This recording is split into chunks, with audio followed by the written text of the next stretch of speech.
저희 만두 팀장님은 보이다 못해 썩어버린 씹덕 아니 취미 부자인데요. 얼마 전까지만 해도 농놀에 빠져서 뻔질나게 영화관을 들락날락거렸고요. 종종 새벽까지 애니에 가몰입하다가 거의 반 기절 상태로 회사에 출근하곤 합니다. 또 운동은 얼마나 열심히 하는지 발레와 수영으로 체력이 거의 선수 수준이죠. 그런데 팀장님, 일은 대체 언제 하실? 그러고 보면 TV도 스마트폰도 없던 조선시대. 조선의 왕들은 과연 어떤 취미가 있었을까요? 오늘의 교양만두는 신하들을 뒷목 잡게 만들었던 조선 왕들의 덕질에 대한 이야기입니다.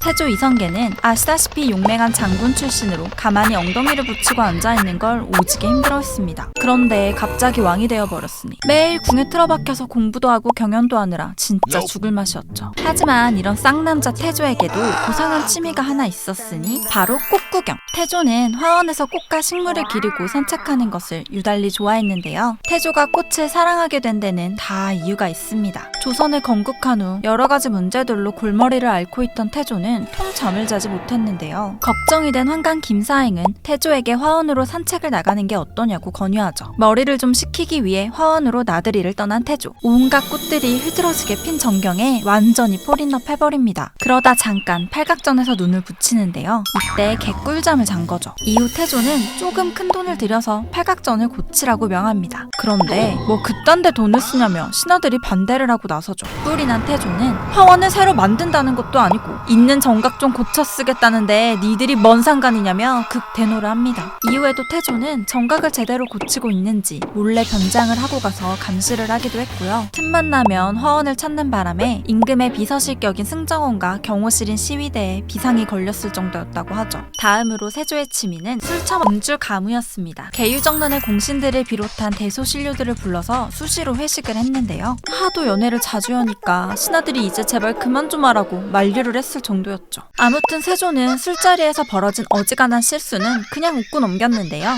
세조 자신이 술주정 원탑이었기 때문입니다.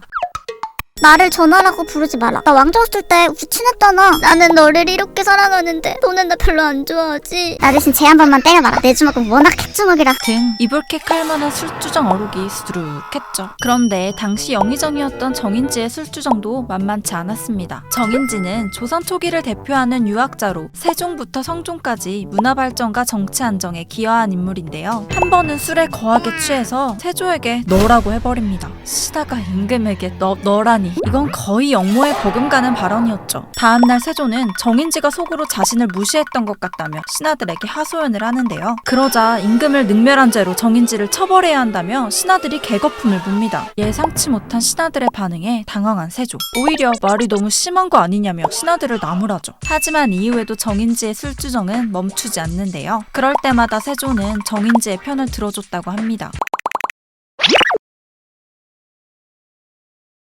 성종은 찐 동물 덕후였습니다. 조선시대에는 외국에서 진귀한 동물을 선물로 보내는 경우가 많았는데요. 성종은 싫어하는 척하면서 온갖 동물들을 다 받아 애지중지 보살폈죠. 한 번은 일본에서 선물로 보낸 원숭이가 추위에 벌벌 떨고 있다는 보고를 받는데요. 그러자 원숭이에게 흙집을 지어주고 사슴 가죽도 내리라고 명하죠. 이에 대신들은 백성들에게 입힐 옷도 없는데 원숭이 따위에게 무슨 옷을 주냐며 화를 냅니다. 그러자 쭈구리가 된 성종. 외국에서 준 선물을 죽게 할 수 없었던 것 뿐이라며 구차한 변명을 합니다. 또 하루는 명나라에 가는 사신에게 올 때 낙타를 한 마리 사오라고 하는데요. 당시 낙타의 가격은 콩 400석과 맞먹는 돈. 당연히 신하들은 왕이 돼가지고 백성들의 혈세를 마음대로 낭비한다면서 들고 일어났죠. 그랬더니 이번에도 성종은 중국에서는 낙타를 전장에서 이용한다길래 시험을 하려던 것 뿐이라며 없던 일로 무마시킵니다. 하지만 성종의 동물 사랑은 여기서 끝이 아니었죠. 성종은 특히 매를 좋아했는데요. 하루는 기르던 매가 고니를 사냥해오자 그게 너무 기특했던 나머지 매를 기르던 환관에게 말 한 피를 선물로 줍니다. 그리고 역시나 대신들에게 혼이 나죠. 신하들은 문제의 근원인 매를 아예 놓아줘야 한다며 성종을 압박하는데요. 그러나 매만큼은 절대 포기할 수 없었던 성종. 이번에는 물러서지 않고 매를 지켜냅니다. 그러나 4년 뒤 나라에 극심한 가뭄이 들자 다 자신이 부덕해서 하늘이 노한 건가 싶었던 성종은 결국 매를 놓아주고 말죠. 그러고 보면 성종에게 허락된 유일한 취미는 어쩌면 여색이었을지도?